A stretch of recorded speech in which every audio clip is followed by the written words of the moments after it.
Bismillahirrahmanirrahim and Assalamualaikum. Welcome to Gohar Publishers. This is Hamna bint Shehzad. Our motto is redefining the geography of education through digital resources for conceptual learning.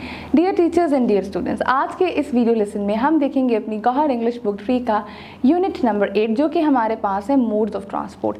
तो आइए चलते हैं अब हम इस unit की reading की तरफ। जी, जैसे कि आप स्क्रीन पे देख सकते हैं पेज नंबर 75 आपके साथ शेयर हो रहा है। इस पेज पे आप देखेंगे अगर पिक्चर को, तो पिक्चर्स को देखें तो इसके अंदर हमारे पास बेसिकली कुछ ऑब्जेक्ट्स हैं, जैसे कि हमारे पास कार्स हैं, हमारे पास 2 बसेस हैं और हमारे पास एक साइकिल है। अब अगर आप इस तस्वीर को गौर से देखें तो मुझे बताएं कि इस तस्वीर को देखते हुए आपको क्या लगता है कि जो स्टोरी हम पढ़ने जा रहे हैं ये किस बारे में है। जी बिल्कुल, आपने ठीक कहा, ये स्टोरी हमारे पास basically different modes of transport में है। यानी कि अगर एक जगह से दूसरी जगह तक हमने जाना है तो वो कौन कौन से हमारे पास ट्रांसपोर्ट के मीन यानी कि ज़राए आमदोरफ्त हैं जो हम इस्तेमाल करते हुए एक जगह से दूसरी जगह जा सकते हैं, चाहे वो एक शहर से दूसरे शहर जाना हो या एक ही शहर में एक घर से दूसरे घर तक जाना हो। तो चलिए अब इसको रीड करते हैं। Transport is a system for carrying passengers और goods from one place to another. Basically, we have 3 different kinds of transport. They are land transport, water transport and air transport. People living in small villages use bullock carts and bicycles to travel from one place to another.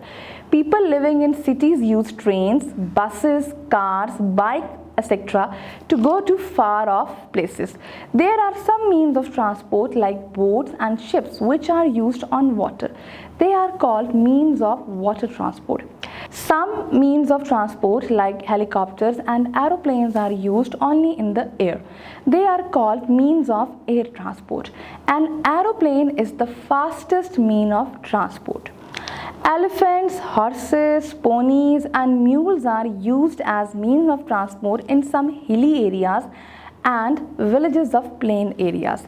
In deserts, camels are used as means of transport. The camel is called the ship of desert. Fastest mean of transport क्या है? Yes, this is aeroplane. Did you ever enjoy the travel by the ship? क्या आपने कभी ship के ज़रिए travel किया है? तो हमें ज़रूर बताइएगा। Which mode of transport do not require petrol to run? जी, हमारे पास elephants, horses, ponies and mules हैं, ये भी नहीं रिक्वायर करते हैं। बुलोक कार्ट्स को हमारा जो होता है वो फ्यूल नहीं चाहिए होता, यानी कि पेट्रोल नहीं चाहिए होता। हमारे पास साइकिल्स को पेट्रोल्स नहीं चाहिए होता। ठीक है जी, अब हम देखते हैं साथ ही इसकी ग्लॉसरी। ग्लॉसरी फार ऑफ का मतलब होता है बहुत लंबा रास्ता, कोई ऐसी जगह जो कि बहुत डिस्टेंस पे हो, बहुत दूर हो। मॉड का क्या मतलब है? मॉड का मतलब है मीन यानी कि ज़रिया। और ट्रांसपोर्ट क्या है? ट्रांसपोर्ट वो ऑब्जेक्ट्स हैं, वो गुड्स हैं जो हमें एक जगह से दूसरी जगह तक जाने में मदद करती हैं। अब देखते हैं ये चैप्टर हमने रीड किया है, इसकी उर्दू ट्रांसलेशन। आमदोरफ्त मुसाफिरों या सामान को एक जगह से दूसरी जगह ले जाने का निज़ाम है। बुनियादी तौर पर हमारे पास 3 मुख्तलिफ़ किस्म के ज़राए आमदोरफ्त हैं। वो ज़मीनी नक्लो हमल, आबी नक्लो हमल और हवाई नक्लो हमल हैं। वो लोग जो छोटे गांव में रहते हैं एक जगह से दूसरी जगह सफ़र के लिए बैलगाड़ियों और साइकिलों का इस्तेमाल करते हैं। शहरों में रहने वाले लोग ट्रेनों, बसों, कारों और मोटरसाइकिल वगैरह दूर दराज मकामात पर जाने के लिए इस्तेमाल करते हैं। आमदोरफ्त के कुछ ज़राए जैसे कि कश्तियाँ और बहरी जहाज़ हैं जो कि पानी पर इस्तेमाल होते हैं, इन्हें आबी आमदोरफ्त का ज़रिया कहा जाता है। आमदोरफ्त के कुछ ज़राए जैसे कि हेलीकॉप्टर और हवाई जहाज़ सिर्फ हवा में ही इस्तेमाल होते हैं, इन्हें हवाई आमदोरफ्त का ज़रिया कहा जाता है। हवाई जहाज़ आमदोरफ्त का तेज़ तरीन ज़रिया है। हाथी, घोड़े और खच्चर कुछ पहाड़ी इलाके और मैदानी इलाकों के देहातों में आमदोरफ्त के ज़राए के तौर पर इस्तेमाल होते हैं। सहराओं में ऊँट आमदोरफ्त के ज़राए के तौर पर इस्तेमाल होते हैं।